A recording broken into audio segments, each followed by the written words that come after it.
우리가 하나님의 나라에 대한 말씀을 함께 나누고 있습니다. 특별히 오늘 부활주의를 맞이해서 저는 부활과 하나님의 나라가 가지는 그 연관성에 대해서 오늘 여러분과 함께 나누려고 합니다. 오늘 우리가 읽은 고린도전서 15장을 읽어보면 처음부터 끝까지 사도 바울은 그 가슴이 부활이라는 그 부활의 감격으로 가득 차 있다라는 것을 우리가 알게 됩니다. 이 한 장을 쭉 읽는 동안에 부활이라는 단어 그리고 다시 살아난다라는 표현이 무려 20번이 등장하고 있습니다. 사도 바울은 이 부활에 대해서 생각만 해도 가슴이 콩닥콩닥 뛰던 사람이죠. 저와 우리 성도들도요, 부활의 기쁨으로 가슴이 뛰는 증인이 될 수 있기를 주의 이름으로 축원합니다. 여러분도 지금까지 신앙생활해 오면서 부활에 대한 이야기를 참 많이 들었을 거예요. 많은 설교도 들었을 것이고 아마 여러분이 직접 성경을 읽으면서도 부활에 대한 이야기를 접할 수 있었겠죠. 오늘 우리가 읽은 말씀에도 보니까 고린도 교회 성도들도요, 이미 부활에 대해서 굉장히 많은 이야기들을 들었습니다. 성경을 보아서 알았을 것이고 또 사도 바울을 통해서 다른 사도들의 전하는 말씀을 통해서 이 부활에 대해서 이미 알고 있었어요. 그래서 바울이 이렇게 기록을 하죠. 내가 받은 것을 먼저 너희에게 전하였노니 이는 성경대로 그리스도께서 우리 죄를 위하여 죽으시고 장사 지낸 바 되셨다가 성경대로 사흘 만에 다시 살아나사. 이 말씀을 믿으시기를 주의 이름으로 축원합니다. 그런데 만약 제가 여러분에게 오늘 종이를 한 장씩 다 나눠드리고 여지껏 배웠던 부활에 대해서 성경에서 읽었던 그 부활의 내용에 대해서 배운 대로 한번 써보라고 여러분에게 부탁을 드리면 아마 여러분 가운데 똑같이 쓰는 사람은 아무도 없을 거예요. 다 다른 이야기들을, 조금씩 다른 이야기들을 쓰게 되겠죠. 근데 그거는 성경도 마찬가지입니다. 이 부활의 소식은 마태, 마가, 누가, 요한복음에 다 나오는데 희한하게도 다 좀 다른 이야기를 써놓았어요. 그러면 그 부활의 이야기를 들었던 고린도 교회 성도들은 좀 헷갈리지 않았겠어요? 도대체 어떤 말이 맞는 말인가? 심지어 이런 생각하는 사람들도 있었을 겁니다. 이렇게 서로 말이 다르다면 혹시 이거 가짜 아닌가? 부활은 진짜로 일어난 일인가? 의심하지 않았겠어요? 그래서 오늘 부활에 대해서 여러분과 더 깊이 나누기 전에 이 부분을 먼저 좀 해결하고 지나가려고 합니다. 20세기의 유명한 철학자들 가운데 루드비 위트겐슈타인이라는 사람, 버트란트 러셀이라는 사람, 그리고 칼 포퍼라는 사람이 있습니다. 1946년 영국의 캠브리지 대학에서 세미나가 열렸고 이 칼 포퍼라는 사람이 초청 강사로 왔어요. 그리고 이 강의를 시작을 한 지 단 10분 만에 칼 포퍼의 이야기를 듣고 있던 이 위트겐슈타인이 열이 받아가지고 칼 포퍼의 강연에 반대를 하면서 난로에서 불에 타고 있는 부지개기를 하나 뽑아 들고서는 이거를 막 휘두르고 소리를 지르다가 결국 그 러셀이라는 철학자의 저지를 받고 나서 화가 나니까 그 부지깽이를 집어 던지고 바깥으로 나가버리죠. 이것이 초유명한 위트겐슈타인의 부지깽이 사건입니다. 근데 놀랍게도 그날 세미나의 현장에 많은 사람들이 있었는데 나중에 그 사람들은 그 사건에 대해서 서로 다른 이야기를 하게 됩니다. 이 위트겐슈타인이라는 철학자는 진짜로 이 부지깽이를 휘둘렀는가 아니면 그냥 들고만 있었는가? 두 천재 철학자들 사이에 논쟁이 있었는가? 아니면 위트겐슈타인은 혼자서 막 열받은 건가? 사람들은 같은 장소에서 같은 사건을 보았는데 다 다른 기억과 다른 설명을 가지고 있었습니다. 그래서 이 사건을 소재로 쓴 책도 나와 있어요. 위트겐슈타인과 포퍼의 기막힌 10분이라는 제목이에요. 근데 여러분, 분명한 것이 하나가 있습니다. 사람들의 기억과 증언이 서로 다 다르다고 해서 그 사건이 없었다라고 말할 수는 없다는 거예요. 분명히 위트겐슈타인은 부지깽이를 들었고요, 그걸 가지고 휘둘렀고요, 그 다음에 그 방을 뛰쳐나갔습니다. 예수님의 부활 사건이 이와 비슷해요. 성경에 보면은 누가 부활의 아침에 예수 그리스도의 무덤에 갔었는가? 마태복음에 보면은 막달라 마리아와 다른 마리아라고 하고 있고요, 마가복음에 보면은 막달라 마리아와 야고보의 어머니 마리아 그리고 살로메가 갔다라고 말합니다. 누가복음에 보면은 막달라 마리아와 요한나 그리고 야고보의 어머니 마리아가 갔다라고 그리고요, 요한복음에 보면은 막달라 마리아만 갔다라고 되어 있습니다. 그 여자들은 그러면은 그 무덤에서 누구를 만났는가? 마태복음에 보면은 주의 천사가 이 무덤을 막았던 그 돌을 굴려내고 그 돌 위에 앉아 있었다라고 되어 있어요. 근데 마가복음에 보면은 무덤 안에서 흰 옷을 입은 청년이 거기 앉아 있었다라고 되어 있습니다. 누가복음에 보면요, 찬란한 옷을 입은 두 사람이 곁에 서 있었다라고 하고요, 요한복음에는 이 여자들이 누구를 만났다는 이야기가 안 나옵니다. 왜 이렇게 복음서들이 같은 부활에 대한 이야기를 하면서 서로 악귀가 안 맞고 서로 다른 이야기를 하는 걸까요? 도대체 이들 가운데 마태, 마가, 누가, 요한 중에 누가 진실을 말하고 있는 걸까요? 여러분, 제가 먼저 선포부터 하겠습니다. 성경은 우리에게 진실을 전하는 줄로 믿습니다. 다만 당시의 상황을 우리가 직접 눈으로 보질 못했기 때문에 증인들의 말을 이해하기가 어려울 뿐이지, 여러분 여기에 다 거짓이 포함되어 있다 그렇게 말할 수는 없는 거예요. 여러분, 서로 이야기가 다르다고 누군가는 거짓말을 하고 있다 그렇게 생각하는 거, 여러분 굉장히 위험한 겁니다. 제가 종종 집에서 커피를 손수 내려 먹습니다. 이른바 드립 커피라고 그러죠. 제가 해요. 근데 가끔 이제 커피를 이렇게 타서 마실 때 저 혼자만 마시면 그러니까 이제 제 아내에게도 주고 이제 저도 같은 커피를 마시죠. 근데 제 아내는 그 커피를 마시면서 이거 시큼하고 텁텁하다 그래요. 근데 저는 야, 이거 부드럽고 고소하다고 그러죠. 누가 거짓말을 하는 걸까요? 아니요, 서로 다른 이야기이지만 둘 다 진실을 말하고 있는 거예요. 어떤 사람들은 이 부활의 증인들이 서로 다른 이야기를 하기 때문에 아마도 부활이 정말 일어났다라고 믿을 수 없다 그렇게 결론을 내리기도 해요. 근데 여러분, 여러 내용들이 불일치한다고 해서 아무 일도 일어나지 않았다라고 말하는 거, 그거 굉장히 어리석은 이야기예요. 종종 신문에 보면은, 뉴스에 보면은 살인사건에 대한 보도가 나오죠. 근데 그 살인사건 조사하는 과정을 보면은요, 용의자, 경찰, 증인들이 말들이 서로 다 다를 때가 있어요. 그래서 서로 막 그 법정 싸움을 하잖아요. 진실 공방을 벌이잖아요. 그런데 서로 이야기가 다른 거 보니까 죽은 사람은 없었다라고 결론을 내리면, 여러분 그처럼 어리석은 결론이 어디 있어요? 시신이 있는데 어떻게 그런 얘기를 해요? 여러분, 부활에 대해서 이렇게 서로 다른 이야기가 나오는 것은 뭔가 사람들을 당황하게 만드는 어떤 사건이 있었고 사람들이 깜짝 놀라게 만드는 어떤 사건이 있었다라는 증거가 되는 거지, 그 사건이 없었다라고 말할 수는 없는 거예요. 그리고 처음에 신약 성경을 만들 때 내 복음서에 나오는 이 부활의 증언이 서로 다르다는 것, 우리 신하의 선배들이 몰랐겠어요? 다 알죠. 그런데도 우리 신하의 선배들은 다르다는 것을 알면서도 하나도 안 고치고 그대로 다 집어넣었어요. 요즘 말하는 이 편집의 마술, 이런 거 없었습니다. 왜 그랬을까요? 예수님의 부활 사건이 실제로 일어났다라는 것에 자신이 있었거든요.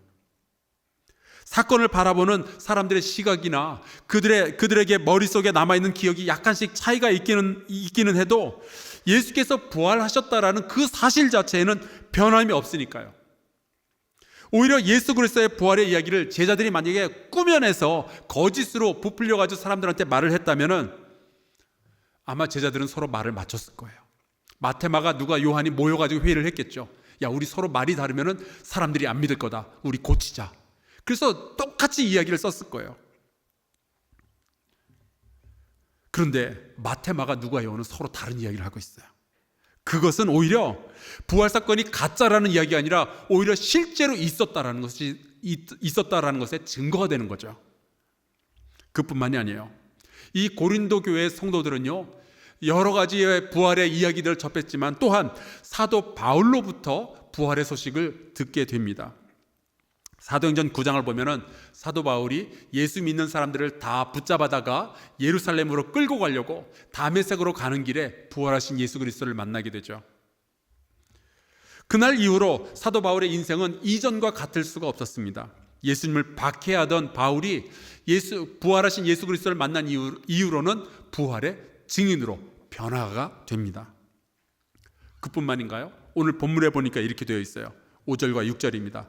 게바에게 보이시고 후에 12 제자에게와 그 후에 500여 형제에게 일시에 보이셨나니 그 중에 지금까지 대다수는 살아있고 어떤 사람들은 잠들었으며, 예수님께서 살아계시고 부활하셨다는 예수님의 부활하신 그 모습을 본 사람이 500명이 넘는데요. 그리고 그 500명이 한 명씩 본 게 아니라 한꺼번에 같이 봤대요.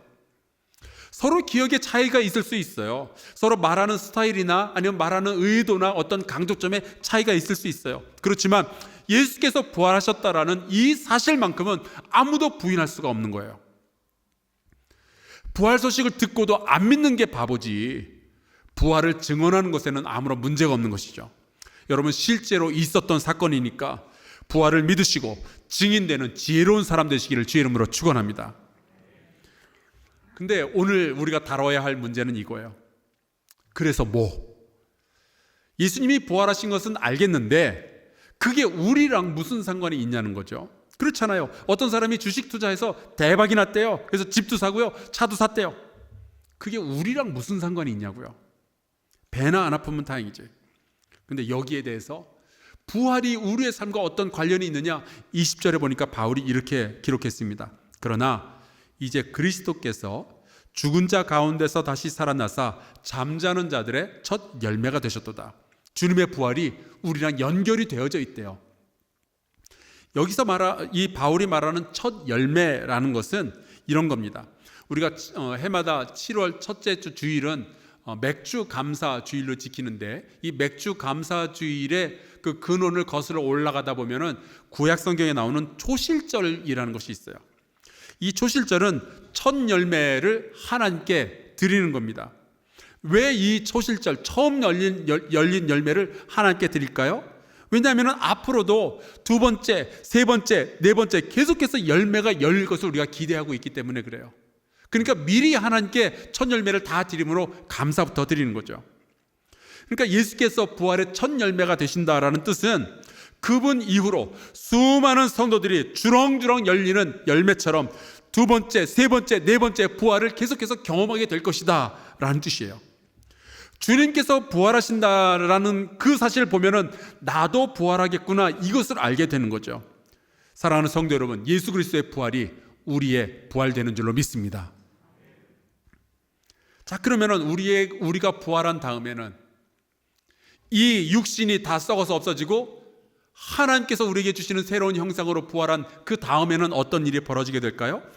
15장 24절, 그 후에는 마지막이니 그가 모든 통치와 모든 권세와 능력을 멸하시고 나라를 아버지 하나님께 바칠 때라. 여러분, 이것이 하나님 나라의 완성입니다. 예수께서 이 세상을 가득 메우고 다스리고 있었던 흑암의 권세 전부 물리치시고 이 세상의 음란한 문화 전부 다 눌러버리시고 이 나라를 완벽한 하나님의 나라로 주님께 다 바치게 된다는 거예요. 여러분, 이 날을 기대하며 사시는 저와 여러분 될 수 있기를 바랍니다. 그런데 여기에서 저의 두 번째 질문이 있어요. 자, 그 마지막이 오기 전, 그러니까 하나님의 나라가 완성되기 전, 우리가 살아있는 지금 이 순간, 그리고 이곳에서 예수 그리스도의 부활은 어떤 의미가 있냐는 거예요. 그러니까 예수 그리스도께서 부활하셨으니까 나중에 성도들이 부활할 건 알아요. 그런데 그 이전까지 고린도에 살고 있던 성도들은 어떻게 살아야 되는가 말이죠. 부활이 지금 나의 삶에는 어떤 영향을 끼치는가. 어차피 이 세상은 사라질 거라면서요. 어차피 우리의 육체는 썩어서 없어질 거라면서요. 근데 굳이 우리가 이 세상에 신경을 써야 되겠냐고요. 아니, 우리가 신경을 열심히 쓴들 이 고린도라는 죄악의 도시가 과연 변하기는 변화할 것인가? 고린도전서 15장의 제일 끝절을 보면은 사도 바울이 그렇게 부활의 이야기를 여러 가지로 이야기하고 그 부활의 능력에 대해서 이야기하고 부활이 우리의 미래에 대해서 끼치는 영향에 대해서 이야기를 쫙 나눈 다음에 제일 마지막 절에 이렇게 썼습니다. 그러므로 부활을 믿는 너희들아, 그러므로 내 사랑하는 형제들아, 견실하며 흔들리지 말고 항상 주의 일에 더욱 힘쓰는 자들이 되라. 이는 너희 수고가 주 안에서 헛되지 않은 줄 알미라. 부활의 소망을 가진 자들은 미래만 바라보는 것이 아니라 지금의 세상 속에서 주의 일에 힘쓰는 자가 되어야 한다라고 사도 바울이 말하고 있습니다. 그러니까 예수 그리스도의 부활의 메시지가 주는 그 핵심은요, 죽음 이후는 보장되었으니까 걱정하지 말라는 거예요. 대신에 지금 이 땅에서 하나님의 통치를 받으며 너희들이 살아야 된다라고 말씀하고 있는 거죠. 바로 내가 살고 있는 이곳, 이 죄악의 땅 고린도, 이 양천구, 이 서울, 여기에서 하나님의 나라를 만드는 그러한 삶을 살라라고 사도 바울이 말하고 있는 거예요. 영국 교회들이 모여서 만든 구호 단체들 가운데 크리스찬 에이드라는 단체가 있습니다. 그런데 이들이 이 인터넷 웹사이트에 써놓은 표어가 제가 봤는데 너무 마음에 확 와닿는 거예요. 이렇게 써놨어요. We believe in life before death. 우리는 죽음 이전의 삶을 믿습니다 라는 뜻이에요. 물론 죽음 이후에 있을 부활, 그리고 우리의 영원한 삶, 하나님 나라의 완성 너무나도 중요하죠. 하지만 죽음 이전의 삶도 너무나도 소중하다는 거예요. 우리가 썩지 않을 몸으로 나중에 장차 부활한다 하여도 여전히 썩을 몸이 살아갈 이 세상을 우리가 버려서는 안 된다는 거예요. 왜요? 여기에도 하나님의 나라가 임하여 있기 때문에. 저는 그것이 예수 그리스도의 가르침이라고 믿습니다. 예수님은요, 십자가에 달려 죽으신 후에 3일 만에 부활할 것에 대해서 제자들에게 수차례 말씀해 주셨어요. 하지만 그러니까 나중에 내가 부활할 거고 너희들도 부활하게 될 테니까 그냥 조용히 살다가 다들 죽은 다음에 천국에서 만나자, 이 말씀을 단 한 번도 하신 적이 없어요. 대신 제자들에게 말씀하시죠. 이 땅에서 충성스럽게 순종하며 일하라. 사랑하라고 말씀하시죠. 용서하라고 말씀하시죠. 가난한 자들을 보살피라고 말씀하시죠. 억울한 자들을 위로하라고 말씀하시죠. 병든 자를 치유하라고 말씀하시죠. 목마른 자에게 마실 물을 주라고 하시죠. 배고픈 자에게 먹을 음식을 주라고 말씀하시죠. 그리고 예수께서 말씀하셔요. 나의 증인이 되어달라. 이 땅을 하나님의 나라로 만드는 나의 제자들이 되어달라. 왜요? 지금 우리가 이곳에서 하나님의 나라를 만드는 그 삶을 살아가지 않는다면 나중에도 하나님 나라에 들어갈 방법이 없기 때문에 그래요. 문은 좁아요. 여러분, 마지막을 준비하는 가장 좋은 시간은요, 마지막이 아니라 지금 여기에요. 그래서 사도 바울은 힘주어서 말합니다. 이는 너희 수고가 주 안에서 헛되지 않은 줄 알미라. 하나님의 나라는 나중에 우리가 들어가는 것이 아니라 지금 이곳에서 우리가 함께 만들어가는 겁니다. 사도 바울이 바로 그 이야기를 하는 거예요. 그것이 주님께서 우리에게 가르쳐 주신 주기도문의 내용이죠. 나라가 임하시오며 뜻이 하늘에서 이룬 것 같이 땅에서도 이루어지이다. 예수님이 왜 이 땅에서 하나님의 뜻이 이루어지게 해달라고 기도하라 우리에게 말씀하셨을까요? 원하셨기 때문이에요.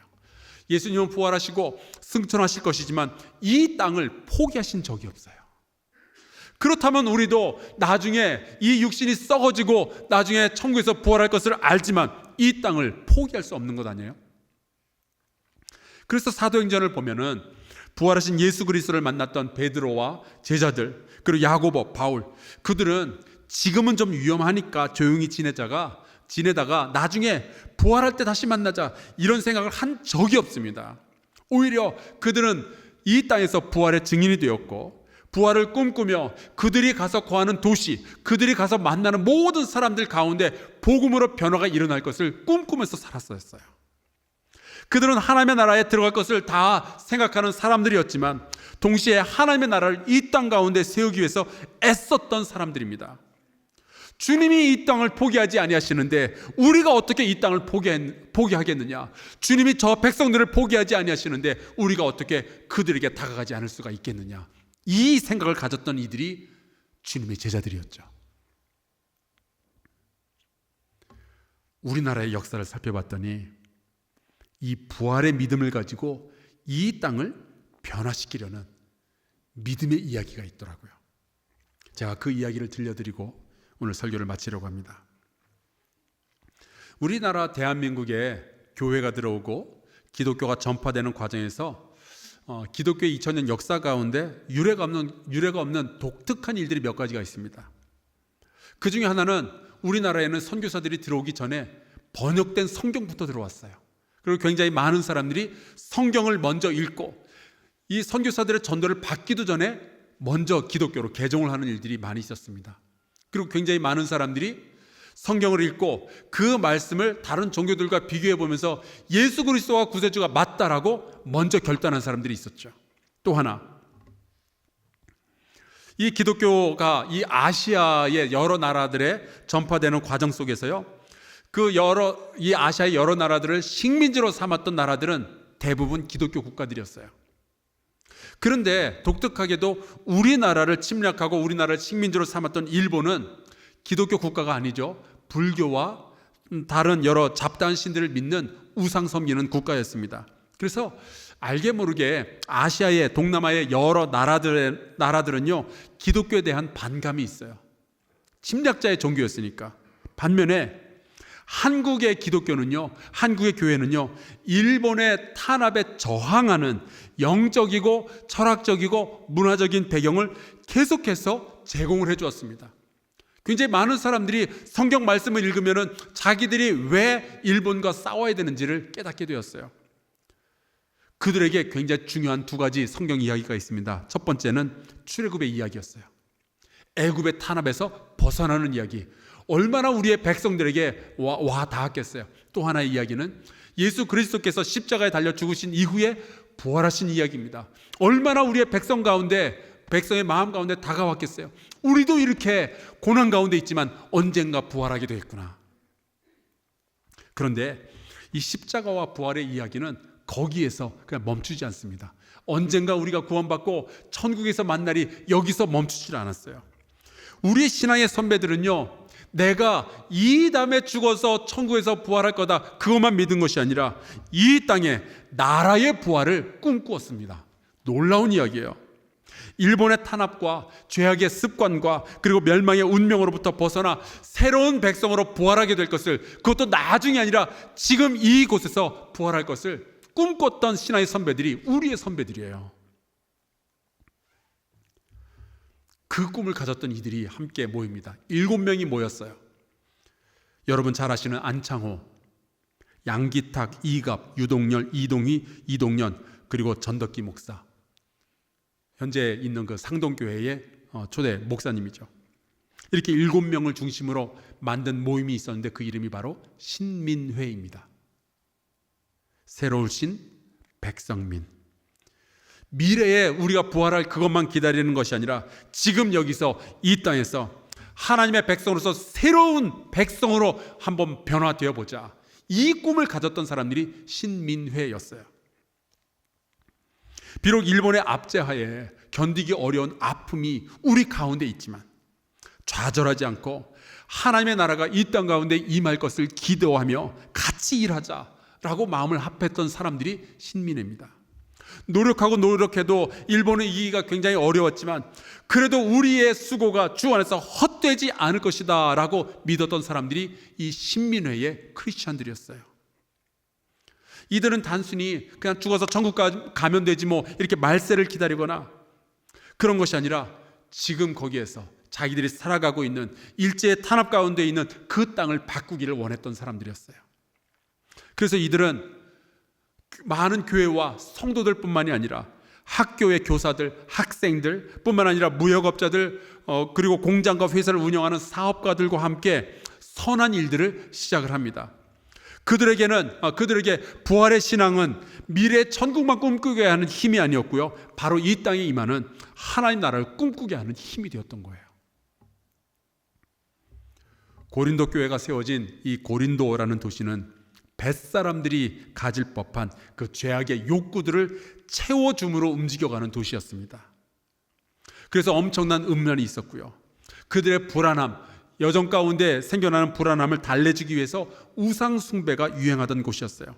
그런데 거기에 교회가 세워졌죠. 그리고 그들에게 부활의 신앙이 전해집니다. 그것은 이 땅은 이제 포기하고 우리 죽어서 천국 가자, 그 이야기만 하는 것이 아니라 지금 그 도시에 하나님의 나라를 세우라는 하나님의 명령으로 사도 바울은 전하고 있는 거예요. 사랑하는 성도 여러분, 우리가 살아가고 있는 이 땅, 너무나도 많은 음란과 죄악과 폭력이 있죠. 그런데 우리에게 예수 그리스도의 부활의 소식이 전해졌어요.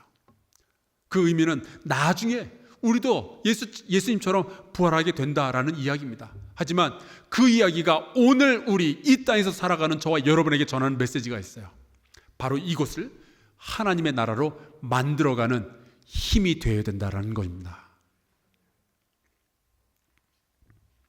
사랑하는 성도 여러분, 우리가 그리스도의 부활을 믿는다면, 장차 우리가 썩지 않을 몸으로 부활할 것을 믿는다면 그 은혜를 주시는 하나님의 통치에 지금부터 순종합시다.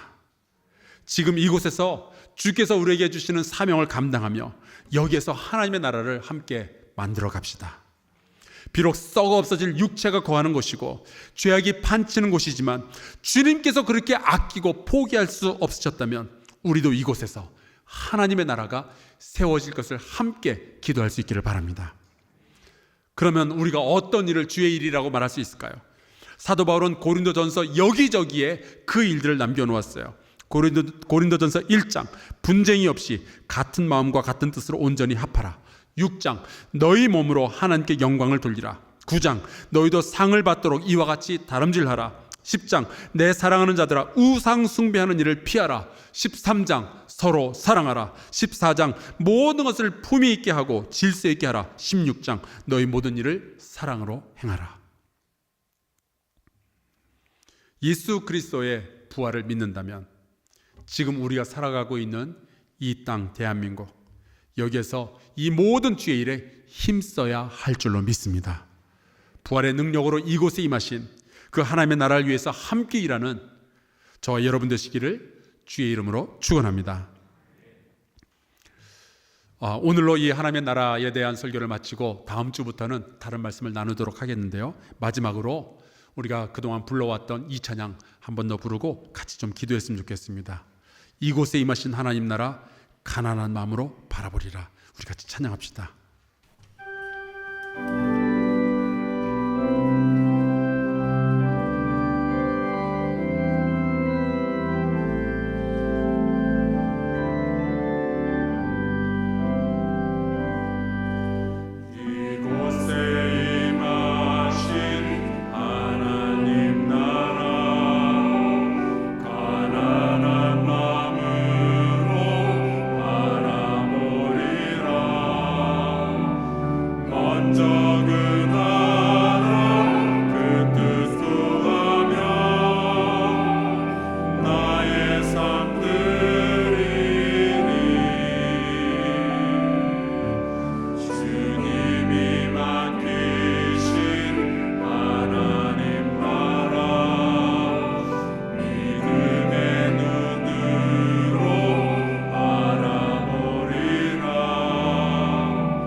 잠시 통성으로 기도하겠습니다. 이렇게 기도했으면 좋겠어요. 하나님, 오늘 우리의 부활의 소망을 새롭게 하여 주시옵소서. 그리고 그 부활의 소망을 가지고 주의 일에 더욱 힘쓰게 하여 주시옵소서. 이 땅에서 하나님의 나라를 세워가는 일에 결코 헛되지 않을 것이니 주여 우리의 믿음을 다하여 그 나라를 세워가게 하여 주시옵소서. 주님께서도 이 땅을 포기하시지 아니하셨는데 아버지여 우리도 포기하지 아니하고 이곳에서 하나님의 나라를 세워가게 하여 주옵소서. 통성으로 같이 기도합시다. 여호와 하나님 아버지, 도와주시기를 간절히 소원합니다. 하나님, 주 예수 그리스도의 부활의 소식이 우리 가운데 살아서 움직이길 원합니다. 하나님, 그 부활의 소식이 우리로 하여금 이 땅을 포기하게 만드는 것이 아니라 오히려 이 땅을 붙잡고 하나님의 나라를 함께 만들어가는 그 능력이 되게 하여 주시옵소서. 오 여호와 하나님 아버지여, 이곳에 너무나도 많은 죄악이 있습니다. 음란이 있습니다. 하나님을 아버지로 섬기지 아니하는 수많은 사람들이 있습니다. 아버지 어떡합니까? 주님 돌봐주셔서 우리가 이 땅 붙잡고 소망을 품고 하나님 아버지여, 미래에 우리가 부활하게 되었으나 지금 이 순간 이 땅 가운데 임하신 하나님의 나라를 우리가 같이 만들어갈 수 있도록 주의 역사하여 주시옵소서. 주 계신 여호와 하나님 붙들어 주셔서 부활의 신앙이 미래만 바라보는 것이 아니라 지금 우리의 삶을 변화시키는 놀라운 주의 능력이 될 수 있도록 주께서 역사하여 주시옵소서.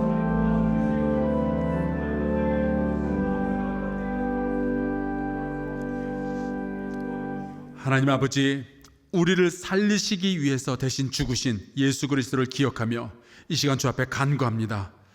하나님, 부활의 그 소망이 새롭게 되게 하여 주시옵소서. 우리가 미래만 바라보는 것이 아니라 이 현재를 바라볼 수 있도록 돌보아 주시옵소서. 주께서 주신 이 부활의 증인된 사명 잘 감당하다가 주님 만나게 하여 주시옵소서. 하나님, 이 땅에 부활이 필요한 수많은 영혼들이 있습니다. 사망의 그늘에서 신음하는 그들에게 부활의 소망을 전하게 하여 주시고 새로운 하나님의 나라를 함께 만들어가게 하여 주옵소서. 우리 한사람 교회가 일하게 하여 주시고 성도 한 사람 한 사람이 예수 그리스도 부활의 증거로서 살아가게 하여 주옵소서. 하늘의 뜻이 이 땅 가운데 완성될 그날까지 믿음 다하여 주의 일에 힘쓰며 하나님의 나라를 세워가는 우리 성도들 되게 하여 주옵소서. 예수 그리스도의 이름으로 간절히 기도하옵나이다. 아멘.